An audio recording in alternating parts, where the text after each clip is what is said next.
તમારા ગામનું નામ છે રંગપુરગઢ, સતલાસના તાલુકો, જિલ્લો મહેસાણા. જય માતાજી મિત્રો, સ્વાગત છે આજના મારા નવા વ્લોગ વિડીયો. તો આ તો હું બતાવીશ મારા ગામડાનો નજારો. વ્લોગમાં કન્ટિન્યુ.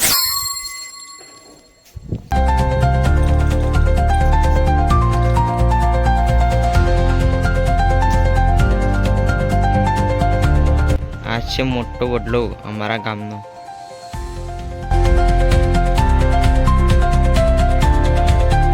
આ છે ગોગા મહારાજનું મંદિર.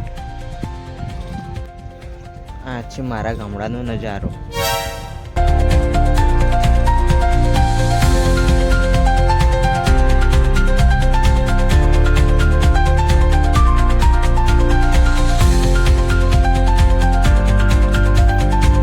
મારા ગામનો નજારો ગમે તો લાઈક કરો, શેર કરો, સબસ્ક્રાઈબ કરો. મળીએ એક નવા દિવસ સાથે, નવા વ્લોગ સાથે. ત્યાં સુધી બધાને જય માતાજી.